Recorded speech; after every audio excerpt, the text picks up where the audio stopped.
million, the fourth highest gate in UFC history. The fight of the night was Swanson and Feely. If you were at the press conference, you know they talked me into two fight of the nights. We feel there weren't two fight of the nights, so we gave Talbot, Pfeiffer, Macy, and Pereira $50,000. So congratulations to them. Dana, one of the most chaotic UFC events in history. It's been a hell of a month, boys. I guess talk to me now. I mean, obviously it ended with an exclamation point, but just getting over and through this event with everything that happened up until tonight, how are you feeling right now that's in the rear view? I'm literally getting on a plane and going to my house in Maine, and I don't want to I'm turning my phone off. I don't want to talk to anybody. I don't want to see anybody. It's been challenging, but fun. You know, when you have guys like Diego, you know, the guys that were involved in the co-main event tonight are just absolute studs. And think about this. Diego gets the call. He's not going to make weight. No problem. I'll take the fight. Right? That right there is already mentally challenging. You know, when you're on weight, you're going to do it, and you have to accept this fight. You know, we see it all the time. How many guys don't accept the fight and don't do it, right? Then he gets the call that he's out and we want to put somebody else in. And he accepts the fight. And it's a completely different style than what he trained for. And he still takes the fight. The guy he was supposed to fight is ranked in the top 3. This guy's like one above him. I mean, the mental challenges that were thrown at this kid tonight. And then Dan Ige, I'm assuming had already ordered the fight and was ready to sit home and watch the fight tonight. And now he's in the co-main event. So you couldn't have two bigger studs than these two guys tonight. Incredible. It's one of the most memorable things that's ever happened. They both got done and said, hey, we'd like to fight at the Sphere. Do you think that's something you can do for both those guys and put them on that card after what they did tonight? I do. I'll do anything for these guys. So, yeah. Fantastic. So that was a great story in the co-main, and then the main event, exclamation point there. I mean, Alex Pereira, even more dominant than the first time around. I guess, what did you think of his performance tonight? Yeah, I mean, he looked incredible. Fight started just like the last fight, chopping that calf kick, you know, busting his leg up. And then, I mean, he got saved by the bell. No, he didn't. Yeah, no, he didn't. It was incredible. I mean, that guy is a monster, absolute monster. And Yuri, again, we're talking about two guys who stepped up. You know, pretty sure both of these guys had nagging little injuries too, you know, and didn't give a shit. Came in and fought. Yeah. A lot of people are saying Alex Pereira at heavyweight is awfully intriguing. I know we got Jones and Stipe, we got Aspinall and Blades. I'm standing up there with the belt and I had Joe Rogan in my ear the whole time we were up there. Let him fight heavyweight. Come on. Just do it. So, I know that's what people want to see. We'll see how this whole thing plays out. Is there any chance that he injects himself into Jones Stipe, for instance? Or, I mean, you still committed to that? Yeah, no. We're definitely committed to that. I mean, you know how I feel about John Jones, you know, as far as where he sits in the pound-for-pound rankings and the all-time rankings. And then Stipe is, you know, looked at as the greatest heavyweight of all time. So they deserve that fight. Last thing I wanted to ask you about, Michael Chandler was here this weekend. You know, we talked to him. He said, listen, I'm still waiting around. I'm not letting him off the hook. What do you think? At this point, do you recommend Michael Chandler waits for Conor McGregor, or do you feel like it's time to throw some different names at him and get Michael Chandler back in the octagon? I never recommend waiting. Time is not your friend in this business, but, you know, Michael's been around for a long time. He's accomplished a lot of things. He's at that point in his career. Maybe that's what he wants to do. He's not a dumb guy. He's a smart kid, so whatever he wants to do. Do you have any time updates on Conor, like how the toe's healing? No. I'm not even talking about Conor until Conor's done, ready to fight, and all that stuff. So. Yeah. Aside from Conor, like the last time he fought, Alex Pereira and Diego Lopez weren't even on the UFC roster. So when you signed Alex and you had Diego kind of step in on short notice, did you know what you were getting with those guys? Because since then, they've become two of the most reliable and popular fighters on the entire roster. It's incredible, right? I mean, no, I don't think like that, especially when you have a guy that's coming in from kickboxing, you know, has this long kickboxing career and is older coming into the UFC.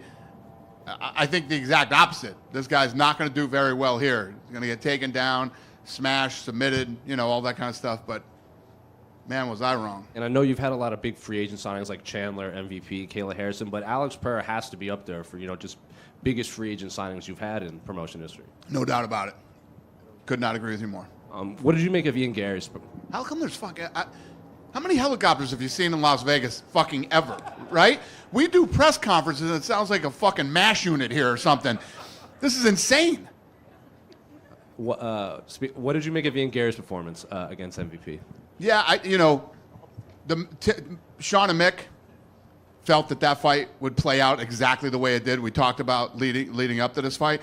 I had that fight a draw. Yeah. I mean, if they came out and said that fight was a draw, that's exactly what I thought that fight was, too. Obviously, Ian won the first round.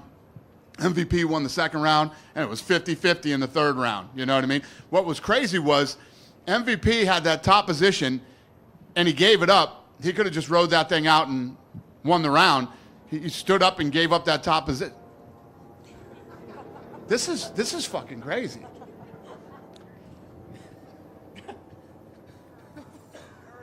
You have another question for me? Yeah. Ian said that he wants to fly to Manchester and is willing to weigh in as a backup for the welterweight title fight. Is that something you'd be willing to entertain? I don't know. I'm not. I don't think about that stuff until later. And then just two last ones for me. Michelle Watterson announced retirement. You had the video package queued up. What did you just reflect on her career with the UFC? I love her. I love her family. And they're such awesome human beings. And it's always rough when you see, one of the longtime fighters and somebody that you truly care about. That's her last fight, and when they stood up at the end of the third round, both her eyes were swollen, and I say it all the time. This isn't a job. This is an opportunity, and time catches up with everybody in all of sports, and tonight was her night. So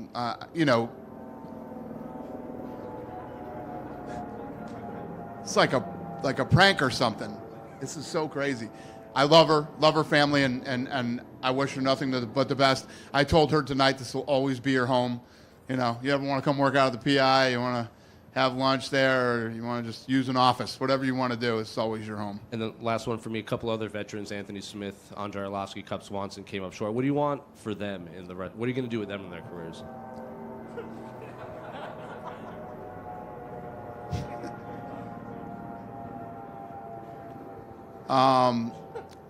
Yeah, this is Andre's last fight.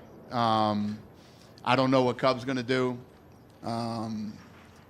Obviously Smith is already, part of the team here and working here. I don't know. We'll see how it all plays out. But, all people that we truly respect and care about. So we'll see what happens. Dana, you guys posted the main event finish on your socials and on your UFC YouTube. What goes into that decision? Is it ESPN's call, or do you think, hey, this is a chance to take Alex to an even higher superstar status? Yeah, anytime that you can, when you have the sequence like we put out tonight,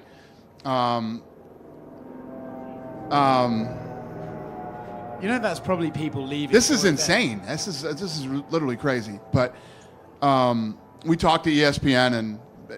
Listen, I said this a couple times.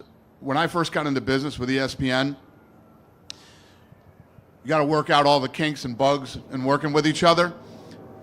We've done that, and I'm in a great place. I have a great relationship with ESPN, and, we work together to build the sport, build the brand, build their platform, and we really work well together now. So that's how that works. It's a pretty good place going into negotiations for next year. Is that what? It means you guys are in a pretty good place going into negotiations. I've already had all the headbutting I could have with ESPN to get to where we are now, to have this incredible relationship that we have. I can't say enough good things about the relationship that I have with ESPN right now. Okay. As far as the rights deal coming up, it is what it is. When you look at Alex, every time he wins, right, it almost makes the win Israel has over him more impressive. And that was an amazing rivalry with those two, but they still 1-1. Do you think that's something we could revisit one day for a trilogy fight? What's the question again? What did you say? Do you think we could ever see Izzy versus Alex 3? I mean, they're still at the top of their game. You know, I don't know. You could. Who wouldn't want to see the fight? I mean, they're great fights. But what it sounds like to me, not just Joe Rogan and everybody else, they wants to see him go to heavyweight. And when we were talking to him tonight, he doesn't give a shit. He said, I'll fight at heavyweight. I'll fight wherever you want, whenever you want. He's ready to turn around and wants to fight again right away. So he's that guy. He's a savage, man. The guy's an absolute stud. And not to mention the fact that he's a smart guy and realizes time isn't your friend in this game. And get in there, accomplish as many great things as you can. Like you guys were saying, whoever said it earlier, look at what a huge star he's become in such a short amount of time, because people in the fight business love guys who want to fight, love guys who want to finish, love guys who want to compete. As a fight fan, he's like the ideal fighter that you would follow and become a fan of. Dana in here. Kind of going off that, you said $16 million gate. I know it was over 20 with Conor, but that's still not much of a drop-off. I mean, does that speak to Alex's star power, the card as a whole? What do you kind of attribute not many people doing refunds to? Well, I think what happens is that we have built up this trust level with our fan base that they know when they show up that we're going to put on a good show. You know, and that was even with, you know, when the main event falls out, you're able to get refunds. So I think the thing was you could have got like a 50% refund after the fight fell off, and people didn't do it. They saved, they came and came in for International Fight Week.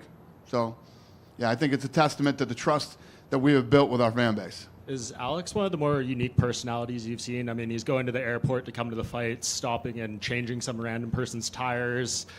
He has the walkout, just all these different kind of unique elements to him. Well, how about the fact that when we called him, he was on vacation in Australia, you know, touring around there, going to children's hospitals, training in different gyms, doing things with sponsors, and the guy jumps on a plane and says, yeah, I'll take the fight, and goes right into camp to train as much as he can before the fight. He, like I said a second ago, he's the kind of fighter that fight fans fall in love with. And I think you kind of alluded to what your pound-for-pound rankings still look like. I know we talked about it in Jersey, but where does Alex fit in, and what do you think he would have to do if he goes to heavyweight and gets that third belt? Is he number one then? You're not wrong. He's another guy that has moved up and is willing to move up to heavyweight. So for all those that don't know what the pound-for-pound means, that's what it means, guys like that. But still, as long as John Jones is still in the conversation and talking, John Jones has never lost. He's never lost a fight. And like I say, the most amazing thing about John Jones, you can say whatever you want about him, his lifestyle outside the octagon, it's not like this guy was, you know, checking, you know, had the greatest nutritionists and was, you know, it's quite the opposite of what happened with John Jones outside the octagon, and he's never lost a fight. And just last thing for me, I know Brian Ortega didn't end up fighting, but we had the situation in Saudi Arabia with Kelvin Gastelum where it was like close to weigh-ins. He had his opponent, you know, have to move up a division. It was kind of similar with Brian. Is there anything you can do, like in these situations where it's, you know, just before weigh-in and the fighter is informing their opponent that they're not going to make that weight class? Yeah, it's one of the worst things that happens. And you know, when you have two guys and one guy makes weight and the other guy's, it sucks. But it's also something that you're going to run into when you're asking people to come in on short notice fights. I mean, it's tough. It's a tough part of the business. What do you do with Brian going forward? Is he going to be at 55? I know he told me that he was originally planned a lightweight debut at the Sphere before this came up. Yeah, I don't know. We got to see how he bounces back from this and let him recover, make sure he's okay before we even start talking about what's going to happen with him again. Dana, a couple back here. Yep. Yeah. First, it was recently announced that for Noche UFC, the UFC will have its first title partner, Riyadh Season. What were some of the factors that compelled the UFC to do this? I spent $17 million on production, and it's not even September yet. But just one more on that note. I know it's something you've traditionally been very much against, but what, if anything, could Riyadh Season do to compel you to cross-promote? Obviously, there's that Francis Ngannou fight that you think is not going to happen, but is there anything Riyadh could do to maybe twist your arm on that? Well, I actually respect Sheikh Turki. He's a nice guy, and we have actually formed a relationship over the last couple of months. I respect what he's done with boxing. Now this is the only guy that could ever pull this off, making these big fights. And the fight was good. It was a good, entertaining fight. You didn't have guys that went in there and tried to avoid a fight so they could try to hopefully get to the next big payday. I think that what this guy's done in a short amount of time is pretty incredible. So we're obviously talking about lots of different options with this guy, and I respect him. I like him. So we'll see what the future holds. Thank you. Dana, over to your left over here. Yeah. What is your reticence, or has been your reticence, about Alex at heavyweight? Because you've never seemed to be into it, right? And even the way you described the story with Rogan, you don't seem to be into it. Why not? It's not that I'm not into it. You know, the guy was a middleweight, then moves up to light heavyweight. You know, he's had a couple fights there, defended his title. But it's not like this guy's been in the division for 2 years and, you know, he ran through everybody that's in the division. It's like, come on, what's next? At least let him move to heavyweight. I think that when you think about this, like when those two squared up, not just him, Yuri too, when you see me standing in the middle of these guys are fucking monsters, man. They're big guys. Imagine that they were both middleweights at one time. It's insane. But they look good at light heavyweight. It's a whole nother level going up to heavyweight. I mean, even as big as John Jones is, as good as John Jones is, you know, when John Jones was moving up to heavyweight, we're like, this is going to be interesting. It wasn't. But don't you think, like, when you look at it, you go, Alex was 230 today. I saw his thing on the scale. He was 230. If he puts on 15 pounds, he's the same weight as John. And you're talking about perhaps the greatest single accomplishment in combat sports history, right? You know, doing what Alex would do if he does that. And, you know, you normally embrace those kind of big historic things, and this one you don't seem to have that same fervor for. Not true. If he cleaned out a division and we were like, there's literally nobody left for this guy to fight, and he's 37. If he wants to move up to heavyweight, that's not the case. And when you think about, you said he was 230 today, right? Yeah. Chuck and Forrest Griffin used to walk around at 230, and they would cut down to 205. That's not big. Some of these heavyweights are, you know, 265. They're cutting to 265. It's just a whole nother level. I mean, that's why I think this is the problem with the conversation that we're having here and why people aren't giving John Jones the respect for pound. This fucking guy destroyed the best heavyweight in the division. Easily made it look like nothing. John Jones is the pound for pound best fighter in the world and the greatest fighter fucking ever. Period. End of story. Well, I don't disagree with that, but he hasn't fought in a long time. But in Stipe, or in a longer time, He got hurt. No, I get it. I'm not criticizing. He was trying to fight. I'm just saying, yeah, no. Yeah, well, it's not like he's just fucking sitting around and doesn't want to fight. The guy came to fight. It's the first injury he's ever had. And listen to me. I'm not defending John Jones. You know what I mean? John Jones has been one of my biggest fucking headaches in the entire time that I've been in this company, right? And, you know, the guy hasn't been the model, fighter in the company. No matter what you think of John Jones, he's the fucking best ever, and he's the pound-for-pound best fighter in the world. And he's the pound-for-pound best fighter in the world. Yeah. Well, except that he hasn't fought in the last year, so he's not. Because he got hurt. He got injured. But if you don't... If you were coming into a fight and you fucking got hurt, that means you're not the pound-for-pound best fighter in the world anymore? How does that even make sense? It doesn't make sense. When he fights, right? If he was sitting out and fucking getting arrested and running around or whatever, and you're like, you know, well, John Jones is inactive, I'd say, maybe you're right. But as an educated adult who knows the fight business, you cannot deny that while John Jones is active, he is the greatest fighter in the world. Did I not say that? Yes. I don't know what you're arguing about here. I don't even know how we're in this conversation. Where are the helicopters when you need them? Because you're screaming and hollering. Well, let's change to a better topic then. I was outside talking to Ige when you walked in, so I didn't hear what you said about him. But, you know, what do you think he did for his career tonight, taking this fight, and performing the way he did, right? He had a guy that won his last two fights in a minute or less, and he performed extremely well, taking it on 3 hours' notice. What do you think he did for himself tonight? He didn't lose. You can't lose. When you come in like Ige came in and you do what he did, this is not a loss. He was supposed to fight on the 20th. I think we should keep him on the card on the 20th and let him still fight again. And I think what he did is he already had a tremendous amount of street cred, and it just went through the roof tonight. But when you give him that level of respect, you have to give it to Diego Lopez. That guy went through hell this week, having to find out that, okay, I'll fight at a higher weight. Now this guy is out, and now I got to fight somebody else that I didn't train for. Two totally different styles. He was coming in with a grappler striker. He's coming in with Ige, who is a big fucking puncher and doesn't want to go to the ground. So much respect to both those guys.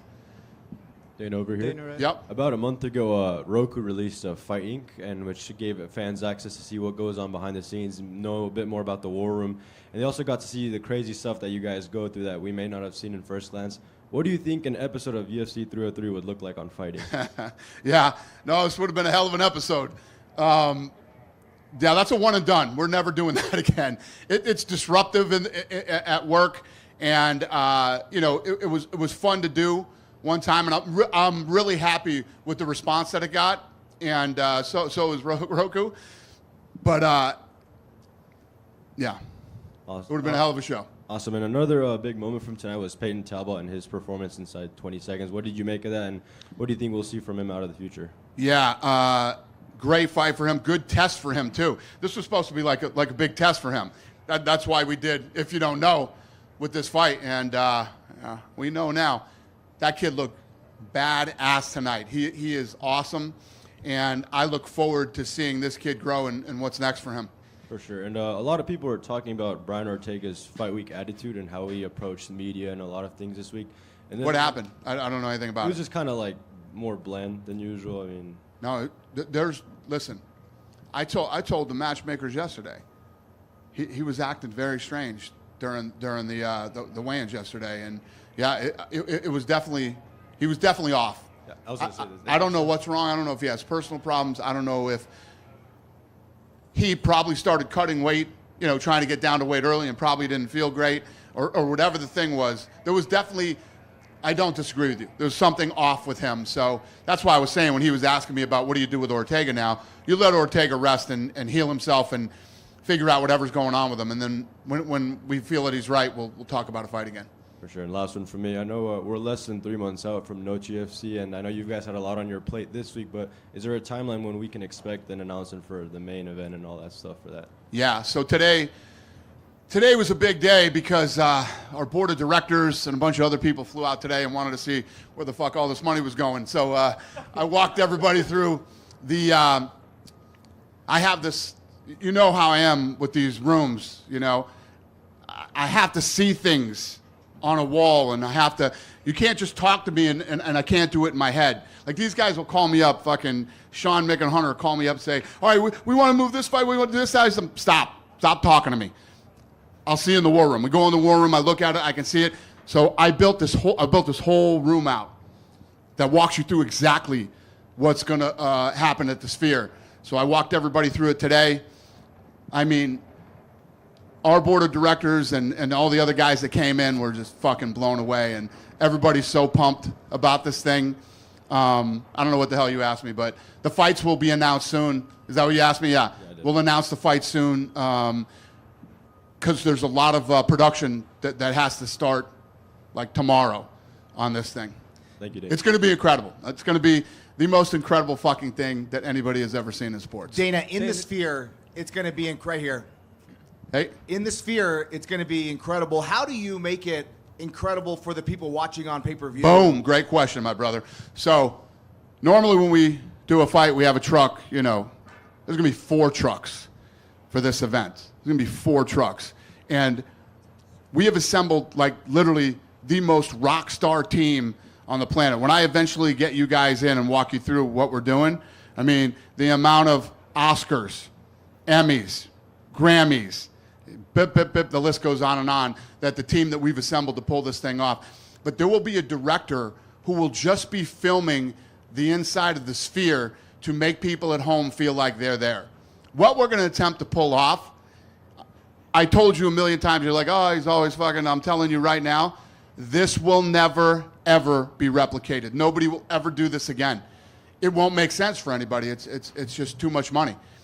This will be one of the greatest things you've ever seen live, and we're going to try to pull off one of the greatest things you've ever seen on TV, too. Awesome. Just one question from me, one more.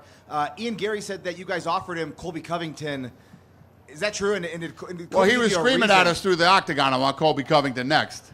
Did Colby reject the fight before? Did he give you a reason at all? Or Colby doesn't reject fights. Colby will fight. okay, thanks. Yep. Dana, just one right here in the back. So speaking of short notice fights and everything like that, your production team coming down to the wire with everything going on. I know you're always high praise of them. What did you make of everything going on tonight? I got the best team in all of sports, man. I'm telling you. We had to. Hunter, what time do you think we did the weigh-ins?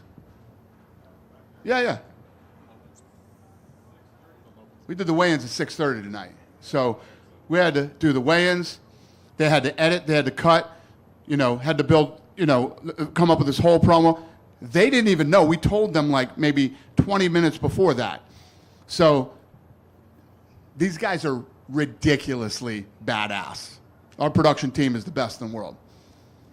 I also want to follow up one quick thing. You were talking to Kevin earlier about weight classes and everything. Do you feel like Diego's and just this co-main as a whole, that kind of, in a way, just looking at 165, would you ever be open to the idea still of trying to open up a 165 division or not really?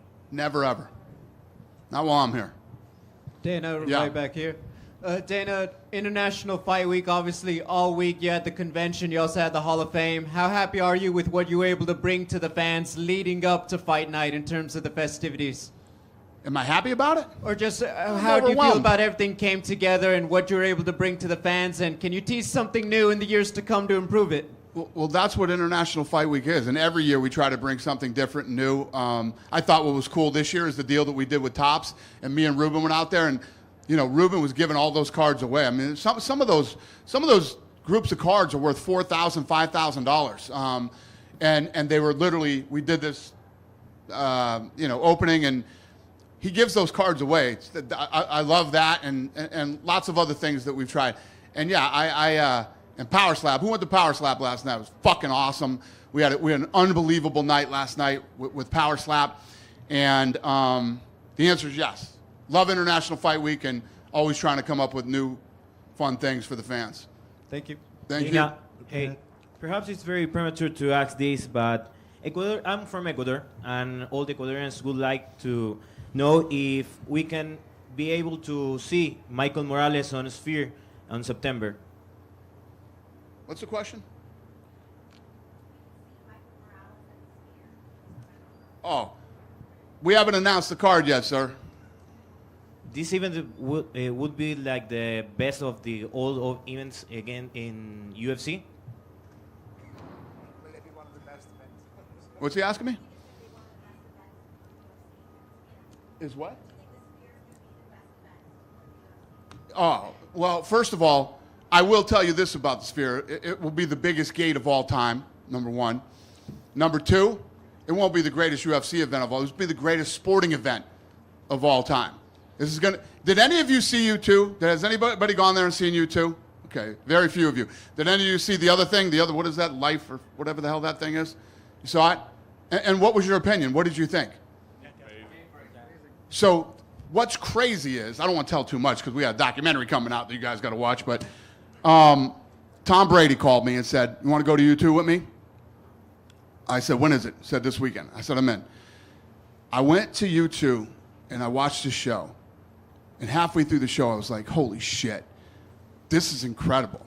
And immediately I realized that U2 was not the star of the show. The Sphere is the star of the show. And what they had done was cool and whatever.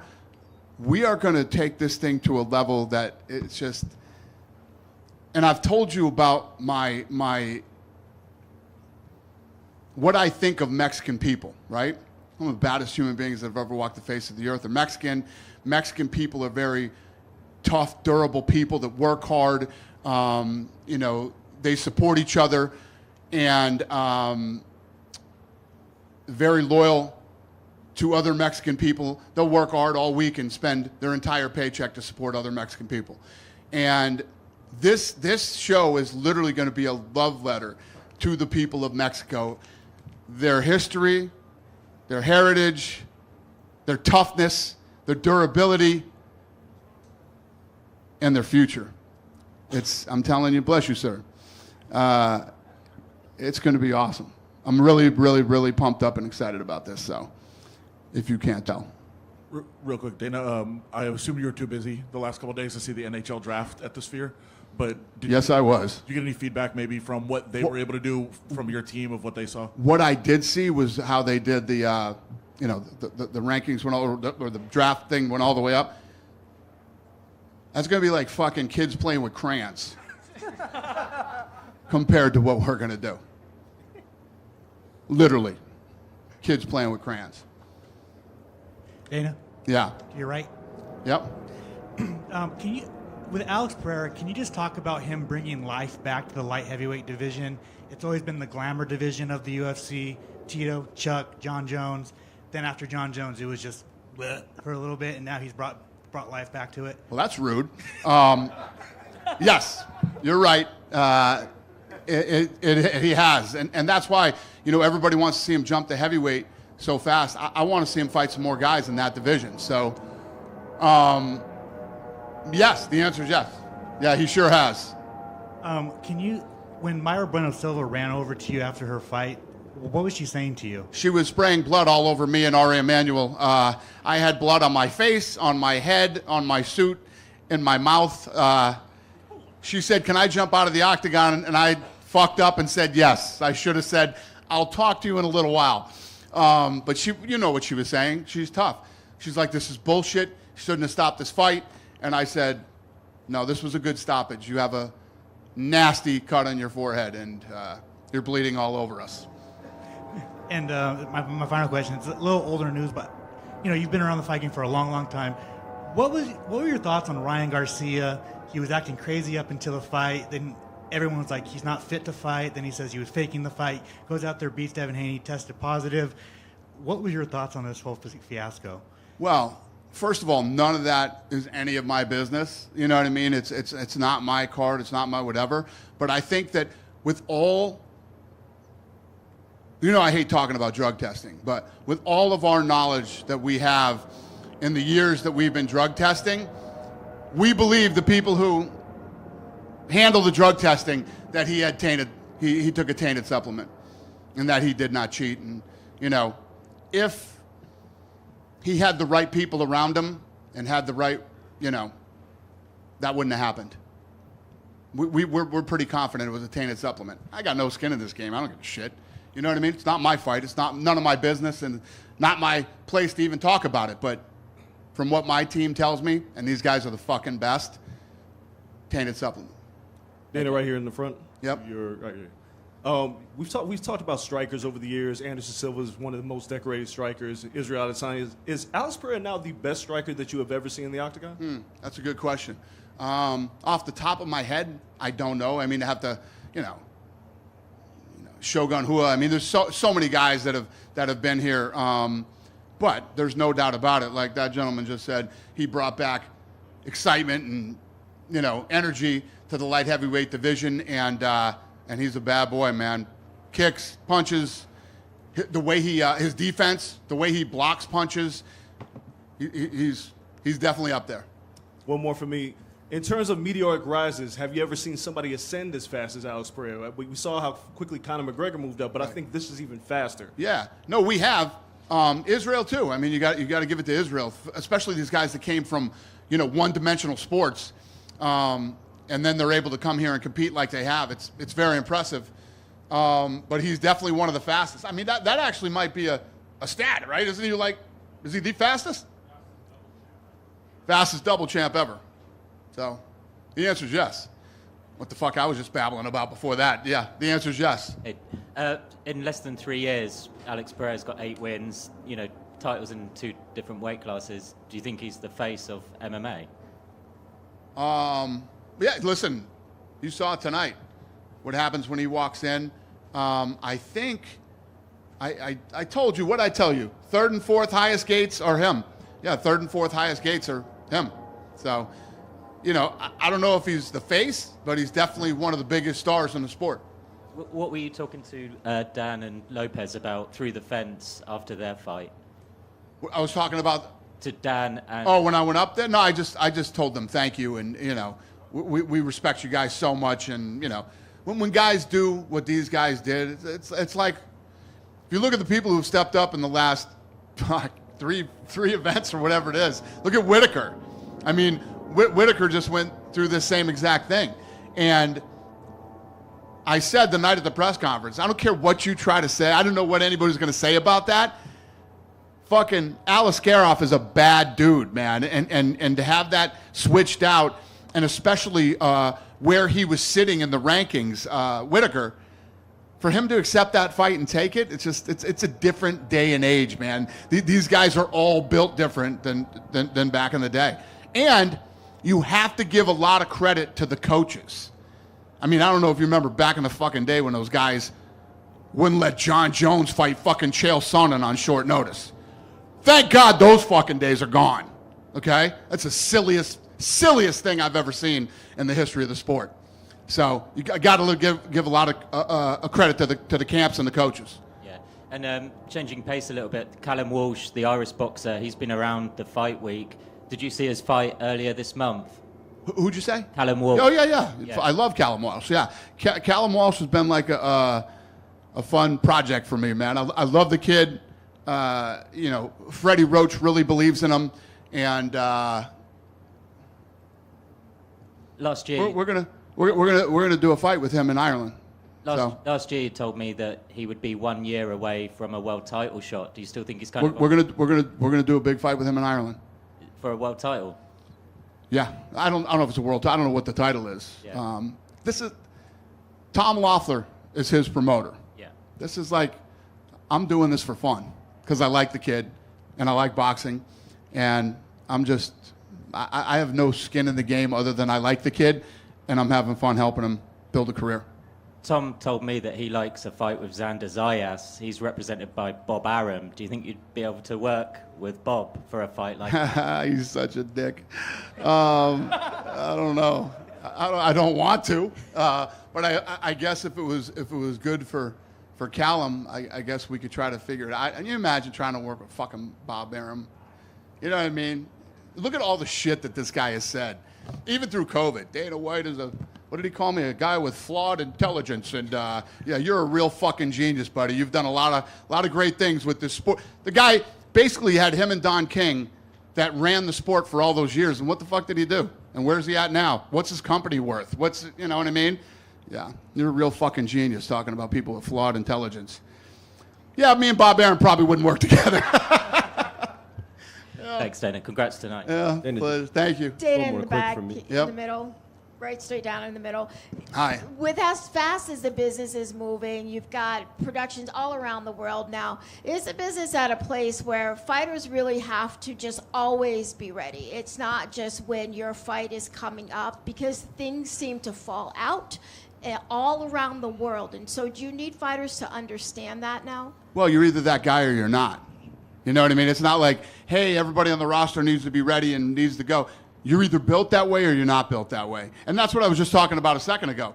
We got a new generation of guys here that now get it and are willing to step up and take opportunities. I say it all the time. This isn't a job. This is an opportunity.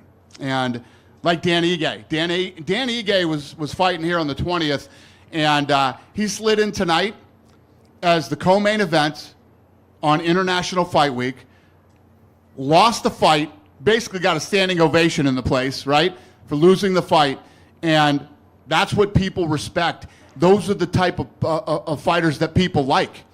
You're either that guy or you're not, though. There's plenty of people I can rattle off right now that are not those guys, you know, but there's plenty of people we could that are. Dana, last December you took, right here in the middle, Mm-hmm. last December you took the fight night to Austin, and you said your staff wanted to go somewhere else. When will you be coming to Minneapolis? That's a good question. Soon. Minneapolis wants us. You know, they wanted us to go for that event, and my staff loves the people up there that work at the arena. So soon. We'll start hitting a lot of places now that we haven't been in a while. Places like, first of all, Minneapolis is one of the funnest cities that I've ever been to. Number one. Number two, we're gonna get back up to Seattle. We haven't been there in a while. We gotta hit some of these places in Canada that we haven't been in a while. You know, we got a lot of options. I don't have an answer for you, sir, but someday. Yeah, just one more here. Yep. You mentioned Alex staying at light heavyweight for his next fight. You look at the rankings. Number 1, Prohajka beat twice. Number 3, Jamal Hill, he beat him. Number 4, Blachowicz, he beat him. Rakic, 5, coming off loss. Can number 2, Magomed Ankalaev, who's unbeaten in 12 straight, get his title shot now? I don't know. We'll see. Yeah. Alex said before the event he wanted to fight him so he could prove that he has wrestling. I like it. Well, there you go. Yeah. Yeah. And just last one, all 5 finishes tonight were knockouts. Should people shut up about the new gloves leading to less knockouts? Hey, let me tell you what. Me and him were looking at each other. Are these gloves fucked up? Believe me, we were saying the same thing. You guys had us wondering too. So then when he knocked Yuri down the first time, I looked at him and I said, I guess it ain't the gloves. And he goes, I don't think it matters what he's fucking wearing. So that might be true. I don't know. I think it's just a coincidence. Hopefully. Yeah? Happy 4th of July, everybody. Have a great weekend.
Well, Diego, this run that you have of 4 straight wins is very incredible. I'm curious where this one ranks. It's not a first-round finish like the others, but there was so much around it. Where does this one rank among your UFC wins? Primero de todo, la racha que tuviste ahora son 4 victorias consecutivas. ¿En qué posición de ranking en tus victorias pones? Obviamente no fue una finalización, no fue un knockout, pero ¿dónde la pones en las 4?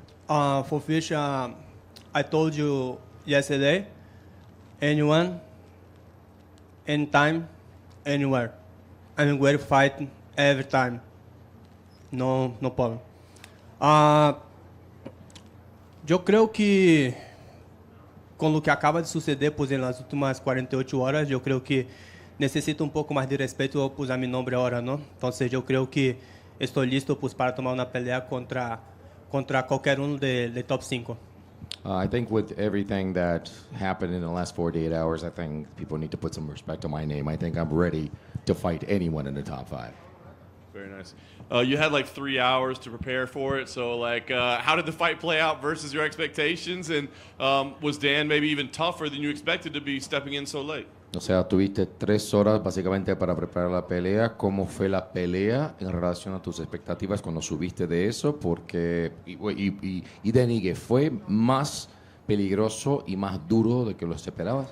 Pues definitivamente no. Nosotros estábamos preparados para pelear com alguém que era grappler, não? Alguém que tinha as mãos pesadas, mas não na mesma potência que tinha Dan Ige, não? Então, quando nos disseram que a pelea ia ser com Dan Ige, a primeira coisa que me coach isso foi agarrar o telefone, mirar as peleas de Dan Ige e tratar de fazer plano de pelea pues, em menos de 2 horas, não? Que é o que tínhamos. Então, sabíamos que era muito perigoso, tivemos que pelear completamente diferente do que estamos acostumados nós outros, porque sabíamos do peligro que apresentava Dan Ige. Of course, I mean, it was a big change. I think we're fighting a guy who's an amazing grappler that also has got a heavy hand, but not as heavy as the guy that we were put on to fight. We're talking about a guy who's explosive, who's aggressive, who can knock you out. So what did my coaches do? Within those 2-3 hours, they basically started watching all of his fights, and they started taking care of that plan. So they started planning for that. This is what we did. We had to plan for a different way to fight a fighter that has different features than the other one that we had before, and we were able to put that plan in within 3 hours. Pretty incredible. Last thing for me, I mean, you've definitely shown you're an anybody, anywhere, anytime kind of guy, but you've also said, hey, now I'm up the top 5 of the division. Would your willingness to take chances like this and changes like this change as you're at the top of the division, or is this just who Diego Lopez is as a fighter? Acabas de decir que eres un peleador que va a pelear contra quien sea, cuando sea, donde sea. Y que ahora está listo para pelear contra alguien de top 5. O sea, no importa los cambios, ¿eso es quien Diego López es? Pues sí, siempre ha sido así. Yo creo que mi vida siempre ha sido hecha de oportunidades, ¿no? Entonces, yo creo que desde mi primera pelea, cuando la acepté con 5 días, haciendo 2 días de viaje pues, para llegar para pelear, pues yo he demostrado de lo que soy yo capaz, ¿no? Entonces, lo que pasó ahorita, nada me asustó, nada movió con mi cabeza. Simplemente senté con mi equipo, tengo pues mi mejor equipo de trabajo y pues bueno, llegamos a la conclusión que pues, nosotros estamos listos para pelear a cualquier circunstancia. You know, this is what my life has been. My life has been about windows of opportunities. It happened. Look at my first fight, my debut in the UFC. I just basically had 2 days traveling on a 5-day notice to fight. I have a great team to work with. What we did was basically sit down and say, but we found out with this team that this was a great opportunity, and we're ready for the fight, and we're going to take it on. Diego, to your left over here. Diego, to your left. Just curious, when they talked to you about the fight, did you ever think of saying, hey, Ige, I'll take it if it's 5 rounds? Una pregunta. Por algún acaso, en algún momento, cuando le dijeron, bueno, va a ser de Ige, ok, dame 5 asaltos. Just a joke. Un chiste. No pensaste en eso, ¿no? No, pues como dije, no, o sea, a la hora que sea, contra quien sea, peso que sea, y podemos decir también ahora, pues, quanto round sea, ¿no? Yo estoy listo para pelear.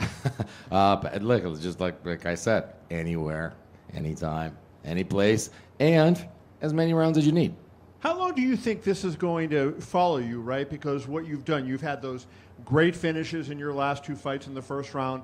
Then you come back and you do this where all these changes, you know, Brian Ortega on 2 weeks, the weight Friday morning, then doing this today. Do you think the rest of your career, this is going to change the rest of your career because of what you did tonight and this week? ¿Cuánto crees que lo que hiciste ahora, este reto y en verdad este logro que tuviste, o sea, cambio de oponente hacia Brian Ortega, cambio de peso, ahora cambio de oponente y de peso y en el mismo día?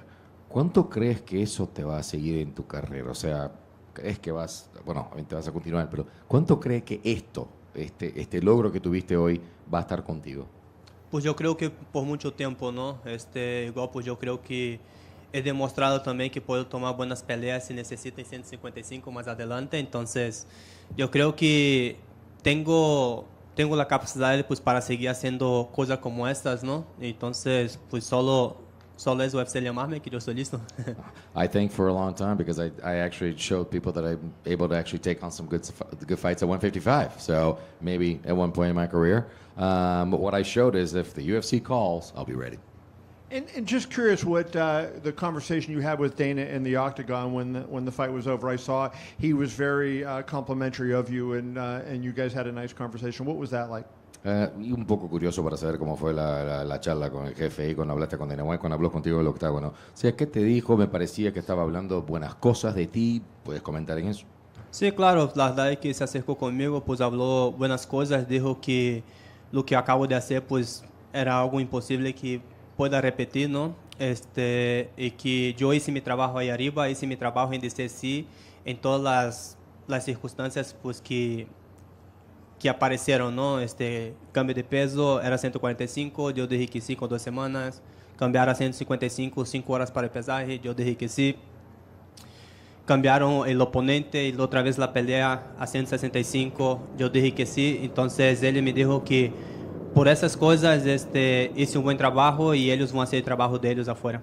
Yes, I mean, he was very complimentary in a sense that he said, this is kind of impossible. What you did here was impossible to replicate. Look at what you did. All of a sudden, we changed the opponent on you, and all of a sudden, you make weight, and you still say, no, he didn't make weight. I'll fight him. No, it doesn't matter. So we changed it to 155, and then you changed the opponent and the weight on one day, and all I did was say yes. So basically, he said, listen, you have done your work. All we've asked of you, you've done it, and we're going to work for you as well. Diego on the front right here. Is just a quick one. Is there any animosity or ill will towards Brian or frustration, considering, you know, he changed the weight class so close and then he pulled out of the fight so close to the fight, or are you understanding of what he was going through? ¿Te queda alguna especie de bronca con Brian Ortega por el hecho de que primero de todo cambió el peso, después no pelea? ¿Queda algo, un gusto tal vez un poco amargo de la situación o piensas, bueno, eso pasa, lo entiendo? No, pues la verdad es que no, nada, nada más que respeto pues para Brian, pues por tratar de dar el peso de 145. Ya nosotros internamente pues platicamos con unas personas y dijeron que él trató hasta el último de dar peso, pero infelizmente no pudo. Espero que esté bien de salud y que pueda volver a pelear pronto, así que pues ningún resentimiento. No, not at all. All the respect for Brian. First of all, we actually had information from the camp whenever that happened that he actually tried until the last minute to make weight. And I understand that he wasn't able to make it to this fight, and he's actually, you know, I hope he's good in health, and I have absolutely no ill will toward him. Diego over here. Is the plan to get the fight rebooked with Brian Ortega, or are you, because all this happened, are you looking maybe at another opponent now? El plan entonces es que básicamente lo hagan de nuevo contra Brian Ortega, o llegó la hora de otro reto. Pues si UFC puede programar la pelea con Brian Ortega, pues yo estoy contento, ¿no? La verdad es que estoy muy contento. Si se puede programar para la esfera, pues yo estoy muy feliz con eso. If the UFC can actually reschedule that fight against Brian Ortega, I'll be very happy. If they can reschedule that for the Sphere, be even happier. Yeah, and I don't know if you heard, Dana confirmed at the press conference just here that you will be fighting at the Sphere if you want to. He says you can fight on the card. O sea, no sabes si has escuchado, pero Dana ha confirmado para la gente acá, vas a pelear en la esfera, o sea, espero que estés feliz. Ok, estoy feliz, entonces que me ponga que seré el top 5. Yes, I'm happy, and put me on the top 5. ¿Qué tal, Diego? ¿Cómo estás? Buenas noches. Bueno, justamente se mencionaba que esta semana va a haber una reunión en UFC. ¿Tú qué quieres que pase en esa reunión? Si el tema, bueno, confirmado ya lo de la esfera, si el tema del oponente o qué es lo que quieres tú que pase en esta reunión de UFC. It was actually mentioned here that there's going to be a meeting in the UFC this week. Obviously confirmed it with the Sphere. Maybe talking about possible opponents. What would you want for this to happen in this meeting this week? Pues espero que, bueno, como ya con la noticia que voy a pelear la esfera, ¿no? Espero que eles puedan conseguir un oponente, voy a mencionar alguien que esté en el top 5 y que quiera pelear, pues yo estoy listo, no tengo ningún problema. Si eles estão incluindo mi nombre en eso, puede esperar cosas grandes. Of course, as with this confirmation that I'm fighting in this year, very happy, and we can fight anybody in the top 5. That's what I want, but don't worry, I'll be ready, and with me, you can always expect great things. También pudimos, observar un poco, no sé si era cuestión del estrés o algo te sucedía en la parte de acá atrás del cuello, si tenías algún inconveniente el día de hoy. I don't know if it was, stress or the situation that happened. We noticed that you had something happening around like the neck there. Was anything going on today? No, es algo que básicamente pasa en todas las peleas. Bueno, yo tengo una cicatriz en el cuello de que cuando era niño estaba jugando y se me clavó un fierro, me quedé como colgado en un fierro en el cuello. Y desde entonces eso me da como un poco de comisión. Si la gente pone a analizar mis peleas, casi todas las peleas me estoy tocando el cuello. No es nada de más, simplemente es como, podemos ser un tique que tengo pues ya desde hace mucho. No, this goes back a long way. Actually, when I was a kid, I fell once and I actually got caught in some steel stuff. Like I was actually just caught there and I couldn't get out. So I have a scar here. This kind of goes back a long time. It's always been there. So during my fights, it starts itching a little bit. So I just kind of like touch it. So it's a tick that I have. So it's no problem. But it always happens in my fights. Diego, una aquí rápido. El año pasado, en mayo, hiciste tu debut contra Movsar Evloev. Un año después, ahora estás de la coestelar en International Fight Week. ¿Cuál ha sido tu favorita parte de este último año loco que has tenido como peleador de la UFC? You think about this year, you make your debut, short notice, May last year, Newark against Movsar. Here you are, just over a year later, International Fight Week, co-main, great fight. What was your favorite moment of this entire journey? Mi momento favorito ha sido las últimas 48 horas. Ha sido algo muy loco, ¿no? Yo creo que ha sido algo de película y definitivamente es algo que voy a recordar para toda la vida. I think my favorite moment has been in the last 48 hours. It's been crazy, something out of a movie, and it's something that I will certainly remember for my entire life.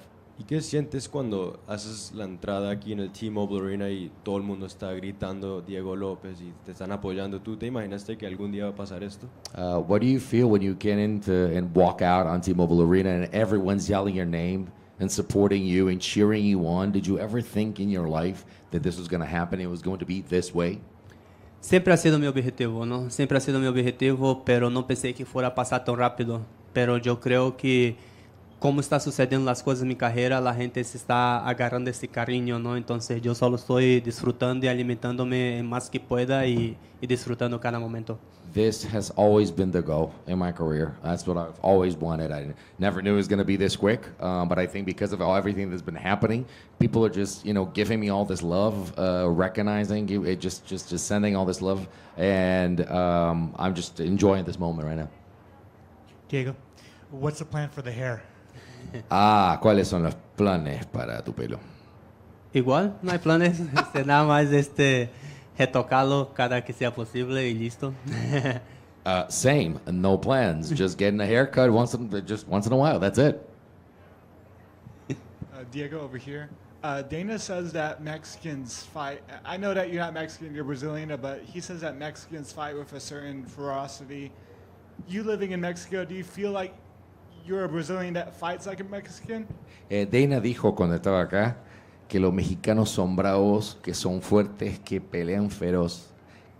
Eres brasileño, pero sabemos que vives en México. ¿Crees que porque estás viviendo en México ahora te pusiste así? No porque vivo en México, pero sí por mi coach Francisco Gracio que está ahí atrás. Él me ha enseñado a pelear así como pelean los mexicanos, ¿no? Yo he visto me ha enseñado por sus videos de cuando peleaba, me ha implementado ese chip en la cabeza de que tengo que pelear con un mexicano, a pesar de no ser mexicano de sangre, pero mexicano de corazón. Todo eso es gracias a mi coach Francisco Grasso por haber implementado ese chip en mi cabeza, de pelear siempre como mexicano. Not for actually living in Mexico, but because of my coach Francisco Grasso back there. I mean, he has taught me how to fight like a Mexican. He's put on the chip in my head to fight like a Mexican. So he's shown me videos back when he was fighting, and just I've seen this, and I think he's just gotten that, and it's ingrained right now in the chip of my head that I even though I was born in Brazil, I do fight like a Mexican. Muchas gracias. Gracias. Diego atrás. Diego, how did you first come to Mexico to work with Lobo Gym? Can you tell us the origin of that story? Diego, ¿cómo llegaste primeramente a México y cuando empezaste a trabajar con la gente de Lobo Gym? ¿Puedes pasar un poquito de esa historia?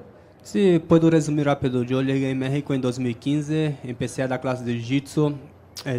Después de un tiempo abrí mi gimnasio. De ahí conocimos a Francisco y su equipo Lobo Gym, puse en un evento en Ciudad de México. De ahí me invitaron a hacer un seminario con ellos.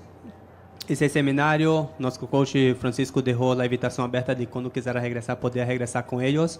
Y en 2018, después de una pelea que tuve en Rusia, lo llamé y dije, ¿sabes qué? Necesito ayuda, necesito que me ayude con mis manos. Y hemos trabajado desde entonces. Yo creo que hemos tenido muy buenos resultados, tanto en la parte del strike como en la parte del jiu-jitsu con nuestras compañeras Irene y Alexa. So let me summarize it for you. 2015, I come into Mexico and I started giving classes, and I had my own gym. And we had a seminar together, and I was able actually to work. And I saw Francisco there, and we worked with the teams together. And he basically left the door open to say, "Hey, whenever you need, we're there. Let's work together." And then I went to fight in Russia, and when I came back, I said, "Listen, I need some help with my hands." And I think we've been able to do a great job together. And I think that not just myself with my hands, but also the job that we've done with the grappling and the jiu-jitsu, and also with our striking, not just myself, but also our teammates, Grasso and Aldana. Thank you. Thank you. Thank you, guys. Have a good night.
Chama. Well, Alex, congratulations on your victory. Even more dominant this time than the first time around. I'm sure you'll want to go back and watch the fight, but as you sit there now, what are your thoughts on your performance tonight? Pô, Alex, parabéns pela sua vitória. Pô, dessa vez até do modo muito mais dominante do que a primeira. Tenho certeza que você vai voltar. Você já não voltou e assistiu. O que você tem a dizer aí pra gente? Ainda não assisti, mas eu vi muito que eu fiz ali em cima. Acho que consegui obedecer bem a estratégia.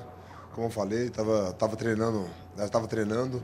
Claro que foi algo em 2 semanas, né? Não seria a situação perfeita ali para fazer essa luta, mas eu aproveitei a oportunidade e vocês viram o que aconteceu. Como eu falei ontem, né, em algumas entrevistas, muitas pessoas questionavam se eu ia estar pronto, né, se eu ia estar bem preparado, bem treinado.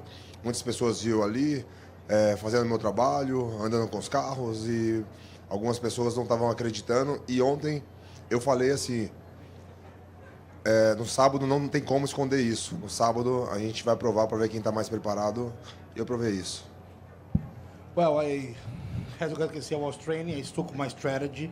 When this fight got offered 2 weeks ago, many doubted. Many people say that it was not the right choice to take the fight. You know what I mean? But I saw an opportunity. I trained hard to prepare for this. I stuck with this strategy. Yes, you know what I mean? People saw me driving supercars in Australia. They were talking all kinds of stuff. Yesterday, I say, if I'm not training, tomorrow in the fight, it's going to show. You guys saw it. It seemed like a lot of the weapons that worked in the first fight worked tonight as well. Did you sense any adjustments from Yuri at all, or were there any surprises in there this evening?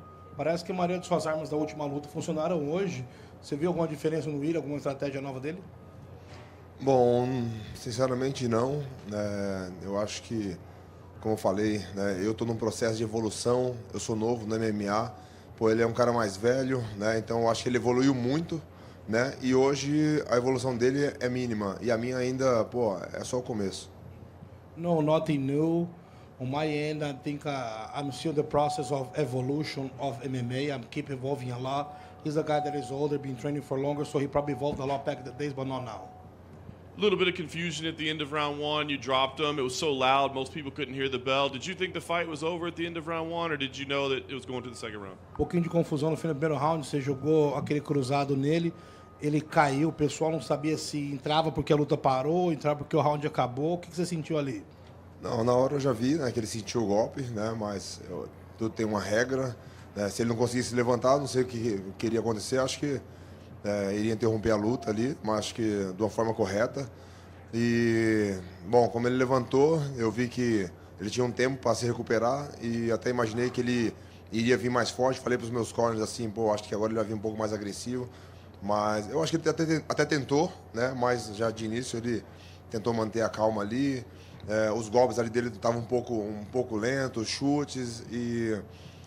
em algum momento eu até pensei, pô, acho que ele está se poupando para não cansar, né? Mas eu, pô, como eu falei, estou bem preparado, aproveitei bem a oportunidade. No, man, for everything have its rules. One of the rules over there, he have to get up on his feet. So if he was able to get up, I was not going to be the one contesting. On the break, I told my coach, I say, I think he's going to go full blast right now. Let's see how he's going to stay. I got to stay composed. On the beginning, I actually thought that he was holding back a little bit, but I was able to connect my shots. You know what I mean? Like I say one more time, I was well prepared to take the opportunity. And the high kick that you landed, did you come off the stool in the second knowing you were going to throw that, or was it just something you saw at the moment? O chute na cabeça, entre o segundo e o primeiro round, você já foi pro segundo round pensando em chutar na cabeça? Desde no vestiário eu já tinha isso em mente, né? Estava conversando com o Plínio, ele estava mostrando ali o aquecimento dele e eu vi ele simulando, né, na hora de tomar esse chute nas pernas. Estava saindo ali, mas eu até comentei com o Plínio, eu falei, pô, o tempo é diferente, não sei se ele vai conseguir sair, até consegui chutar ele bem ali, mas eu também falei pro Plínio que ele está muito preocupado com o chute nas pernas e está deixando a parte da cabeça, pô, meio exposto e dá para pegar ali. Então, eu vi isso antes e foi tudo certo. No, actually, I was in the locker room talking to Plinio, my coaches, and he showed me the video of Ujiri warming up, and I saw that he was trying to counterattack the calf kick, defend and counter. But I told Plinio that he was doing the wrong timing. The timing was not good. So I saw that he was too focused on not taking that kick, and he was keeping his hands down and leaving the head, the head exposed. So I told him, I said, I'm going to explore the high kick. Nice. Last thing for me, I know it's pretty clear that you'll fight anybody on the roster, but if Dana and Hunter came to you and said, man, you've done so much, you tell us, what do you want next? It's your choice. What's the name that you tell them? Pô, a gente sabe que você já fez de tudo já, mas se chegasse o Dana e o Hunter para você e falava, pô, o que você quer fazer? Se fosse por você, você faria o quê? Bom, agora eu vou dar uma descansada, né? Quero lutar esse ano ainda, não sei quando. Agora é isso, descansar um pouco, né? Vocês viram aí como foi muito corrido, uma grande responsabilidade. Descansar um pouco e voltar forte. Nah, just want right now take a break, rest a little bit. I saw my year so far how it's been going fast, so right now I just want to take my time and just rest up. Alex down here. What does a break look like for you? How long is that? O que tempo significa para você? Quanto tempo é isso aí? Não sei não. Difícil responder. Vocês viram aí, né? 15 dias, não sei, mas com certeza vai ser mais demorado. Well, I don't know, maybe you guys saw 2 weeks, but this time it's going to be a little longer. The only person in the top 5 of light heavyweight who you haven't already beaten or isn't coming off a loss is Magomed Ankalaev, who's unbeaten in his past 12 fights. Do you feel like he deserves a shot at the title? A única pessoa no top 5 que não teve essa luta pelo cinturão ainda é o Ankalaev. E ele está invicto nas suas últimas 12 lutas. Você acha que ele merece uma chance? Bom, todo mundo merece, mas eu não sou o cara para decidir. Acho que as pessoas têm que perguntar isso pro Dana White. Eu estou pronto para qualquer um. Everybody deserves, but I'm not the guy to ask. They gotta talk to Dana White. I did ask him, and he said if you wanted to fight him, he'd give you that fight. Ele perguntou para ele falou que o Dana falou que se você quisesse, ele faz essa luta. Qualquer um. Anybody. And just last thing, a lot has been made about these new UFC gloves and like less knockouts in them. What did they feel like to you? I mean, I asked Dana about them. He said you could probably knock out someone in any glove, but what did they feel like to you tonight? Pô, como é que você sentiu essa luva nova do UFC? O pessoal fala dos nocaute, no nocaute. Perguntaram pro Dana, o Dana falou que você com qualquer luva você nocauteia alguém, né? O que você achou dela? Bom, para mim eu achei normal. O adversário, não sei se ele vai responder a mesma coisa. For me, they feel normal. I don't know what my opponent's going to say. Alex in front right here. When you entered the octagon and they were doing the introductions, you stared at Yuri for almost 5 minutes, the two of you. And that's pretty much a whole round in the UFC. So I'm curious, what's going through your mind when you're staring through Yuri and not blinking? Bom, quando começou o primeiro round, você e o Prohaska se encararam por quase 5 minutos. O que está na sua cabeça naquele momento? Bom, focado, né? Olhando ali, tentando fazer alguma leitura. É um cara centrado, um cara muito sério. Pô, é um guerreiro. Mas isso me dá mais motivação, né? Para estar ali em cima e fazendo o que eu fiz. I was focused. I was looking somebody that was focused, a warrior. Just give more motivation to do what I did. And after the fight, it looked like you were kind of pushing your toes back into place. How are they feeling, and were they dislocated or anything? Pois da luta parece que estava empurrando o dedo de volta no lugar. Como é que eles estão sentindo? Tá doendo? Tá deslocado? Como é que tá? Não, com os meus dedos não aconteceu nada. Nem relou os dedos. Mais sentindo uma dor no pé, né, no meio do pé, onde o chute acertou. Achei que tinha acontecido alguma coisa, né? Fiquei um pouco preocupado. E geralmente depois o sangue esfria, aqui nas entrevistas a gente já começa a mancar, sentir mais dor, a dor aumentar. Mas não, só foi lá em cima mesmo, pô, comecei a movimentar e agora está muito melhor, então acho que não aconteceu nada.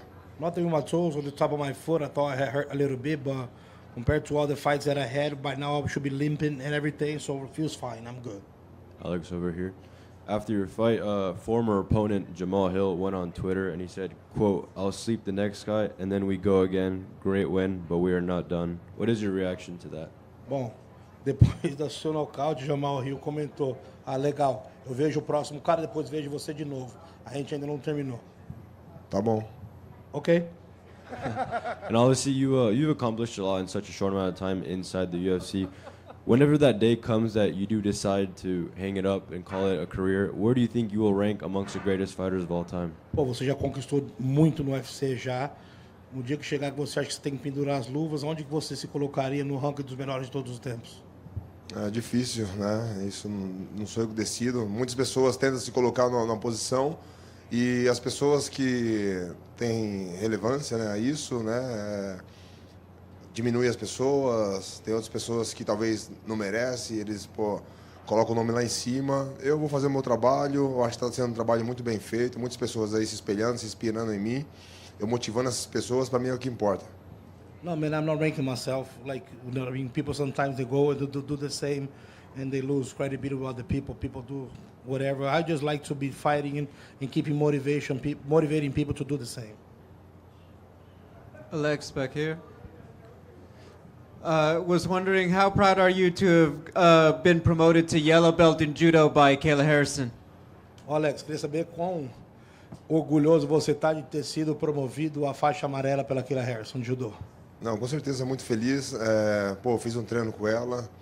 Eu já vinha fazendo essas técnicas, dessas quedas e, a experiência que ela tem, né? A história que ela tem, né? Eu prestei muita atenção, né, nas dicas que ela me deu e nos meus treinos isso funcionou muito, né? Para quem acompanha, o Plínio está aqui, sabe como isso vem funcionando. Na minha luta ali, eu vi momentos para fazer isso, estava muito no automático já. Estou treinando bastante. Mas eu preferi não fazer, manter a calma ali, mas um dia pode sair. No, I'm really happy, man. She did help me out. Like, she gave me some very, very useful hints, tips. And Plino is here to witness that. He knows that I've been using that on my game. I almost used today, but just didn't found it was the right time to do it yet. But I'm definitely going to be using her judo on my next fights. I'd like to ask you, in the last 6 months or so, Chama is just taken off. The fans want to say it to you every time they see you. They want to chant it when you walk out. What is it like to have just created this movement with that word that the fans attach to you so much? Os últimos 6 meses, Chama virou um movimento, né? Todo mundo falando, todo mundo gritando, virou aí a coisa do momento aí. O que significa isso para você? O que significa do momento? Para você, o que significa o Chama? Para mim significa muito, porque é uma coisa que eu vim falando e as pessoas vêm abraçando. Hoje é uma marca, né? Se eu faço uma camiseta, as pessoas estão ali me apoiando, né? Dá para ver o carinho das pessoas. E onde eu chego, eles começam a gritar, então é algo meu. Então eles estão abraçando isso e para mim está sendo muito bom. No, man, I'm happy to be creating kind of this movement. I've been putting my shirts. I've been doing my stuff, and to have people support and say Chama wherever I go, wearing the shirts and wearing everything, like, it's very cool. Alex, the first person to defeat you in MMA is competing on the Contender Series this season. Obviously, he's far away from fighting you again. So I just wanted to know what's your thoughts on him coming to Contender Series. A primeira pessoa a derrotar você no MMA vai estar lutando no Contender Series agora em agosto, nessa temporada, né? E, lógico, muito longe ainda de ver você novamente, de lutar com você. Mas o que você tem a falar sobre a pessoa? Não tenho nada que falar, só, vou estar aqui torcendo, espero que ele alcance aí o que eu alcancei, porque se ele alcançar, ele vai ser um cara especial, bem sucedido, e estou torcendo aqui por ele. Nah, man, I wish him good. I hope he can achieve a lot. If he achieves so much as I did, gonna make him somebody special and good, so I want him to achieve that too. Good luck for him. And then finally, if you were to move up to heavyweight, would you like to have like a warm-up fight, or would you like to just go straight to the title, whether it be John Jones or Tom Aspinall if John Jones retires? Se você subisse pro pesado, você gostaria de ter uma luta para se ajustar, ou já ia direto pro John Jones ou Aspinall se o John Jones se aposentar? Bom, eu, como falei, não tenho assim muito tempo. Faz 37 anos agora, dia 7. Então, é algo que teria que ter um plano, né? Algo mais planejado. Né? Vocês viram agora na minha categoria, foram 2 semanas aí. Né? Claro que eu estava treinando, como falei para vocês já. Né? Eu sabia o que eu podia fazer, se eu podia aceitar a luta sim ou não. Né? Muitas pessoas falam, tá ganhando bem e tal. Se fosse só pela grana, com certeza eu não teria aceito a luta. Eu sei que eu estava bem preparado. Agora, para peso pesado, eu não sei. Meu foco está no meu cinturão, defender o meu cinturão, e é isso. Man, for heavyweight, something that I got to do a preparation. I got to be prepared. So I don't know. Like, for an example, right now, you guys saw that I took this fight on 2 weeks' notice. For heavyweight, something got to be more planned. So right now, I'm just focused on defending my title. Alex, over here. What message do you have to send to Yuri Prochazka? You know, he's a live by the sword, die by the sword kind of fighter. What words of encouragement would you have to give to him after this loss? Pô, que mensagem você tem pro Prochazka? Depois dessa, ele é um cara que vive o código, que vive, né, pela lei da espada. Vou perder novamente para você. Que mensagem que você tem para ele? Bom, a mensagem que eu tenho é que ele se recupere bem, né? Pô, como ele falou, ele teve uma preparação, ele tem as dificuldades dele, né? E, pô, essa é a nossa profissão, o nosso trabalho, né? Vou estar aqui torcendo para ele voltar rápido, né? E com condições. E é isso. E deixar uma mensagem também para ele. Ele falou muitas coisas aí de espiritualidade e tal, mas, cara, o Deus que eu sigo é o Deus que nos abençoa e é o mesmo que nos protege. Então, eu pedi muita proteção para mim, para ele, né? E eu acho que com certeza ele deve estar bem. No, man, I wish him a well and speedy recovery for everything. I wish that he be good on his future plans. One message for him, I know he talk a lot about spirituality. And fala de novo do mesmo Deus que me protege. Que Deus abençoa é o Deus que me protege. Just so he knows, you know what I mean? The same God that blesses us is the one that protects us. And I pray a lot for him and for me to be well after this fight. Chama.